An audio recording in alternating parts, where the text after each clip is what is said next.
What is up mga kabuhok? My name is Balbon and welcome back sa ating unboxing series. Meron tayong guest para sa araw na ito. Ayan, isang Arai helmet again. Unbox po natin mga kabuhok.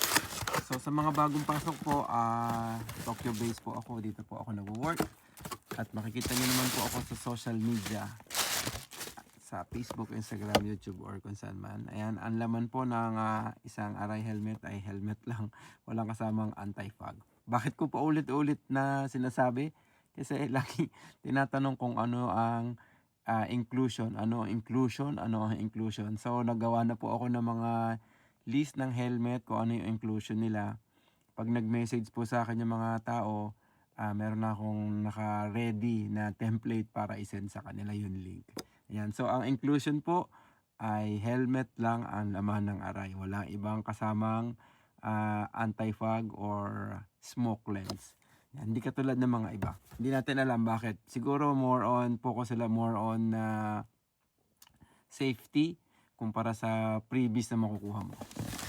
So, open natin. Ano nga ba to? Hindi ko na nabanggit kung anong pangalan. Sabi muna natin yan. At lagyan natin ng patungan. Ayan. So, ito ay isang RX-7X based sa kanyang dust bag. So, ayan po. Ayan. First time in Balbon. Anong nakikita nyo dito sa helmet na to? Ayan. Ano ang kulay niya? So, familiar ba yung kulay niya? Ito po yung Cadalora Restyle. At isang rendition or parang revival ng helmet ni Luca Cadalora. Ayan. So, from the looks, it seems Italian. So, tama. Italian nga si Luca. Isa siyang famous Italian rider. At alam nyo na kung sino ang kanyang mentor. Siyempre, si Tatang. Yan, ito po yung kanyang parang rendition, hindi, not rendition, kundi parang revival ng design niya. So, Cadalora Restyle. So, yan. First time ko po nakapag-purchase nito sa nakabili po. Maraming salamat po sa tiwala. At nagtiwala ka kay Balbon. So, ang kulay niya ay flag ng Italian flag, red, white, green. May konting touch dito ng gold. Ganda. Tapos dito parang meron siyang mga parang speed. Parang ganun yung kanyang tapos sa likod napakalinis lang. Ayan. So ito po pwede nyo itong kabitan ng spoiler. Meron po nabibili dito na clear or smoke. Pero yung may kulay kasi hindi ko ina-advise pag graphics yung mga helmet nyo kasi nadidistract yung pinaka-design. Hindi ko naman din mapigilan or kanya-kanya lang naman yung taste. Meron naman nabibiling aftermarket na spoiler na ano pangalan nun? Kodasin. Si Kodasin gumagawa siya ng mga spoiler. Kung ano yung design ng helmet nyo, itinutuloy niya yung design dun sa spoiler na binibenta niya. So, kung nasa sa inyo po yun, trip niya yan. Kayo naman na may-ari. Pero para sa akin po, ako lang sa akin opinion, mas gusto ko lang yung same na simpleng smoke lens, smoke spoiler kasi para sa akin elegante. So anyways, personal preference po 'yan. So may mga ventilation po nito, isa, dalawa, tatlo, apat. Tapos dito po ay may exhaust. So bukod dito sa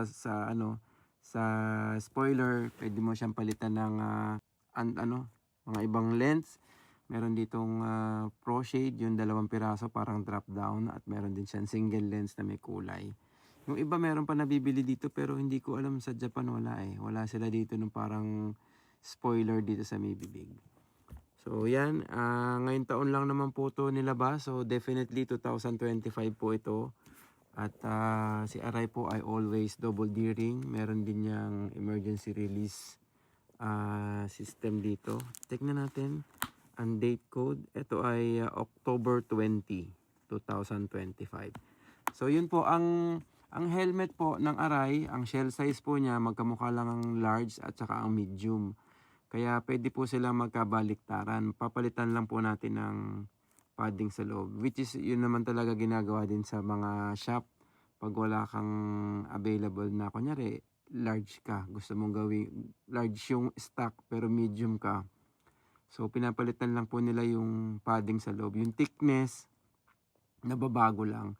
Pero yung shell size, magkamukha. So applicable lang po ito sa large at saka medium, sa small at saka sa extra small. Yung pong XL at saka 2XL, magkamukha lang sila ng shell pero magkaiba yung kapal ng EPS. So, yung yung XL, pwede mo siguro ma-stretch ng konti up to more on 2XL pero hindi siya kasi same ng fit. So, yun po sa mga tips po ng mga helmet nyo sa Arai or sa Shoei.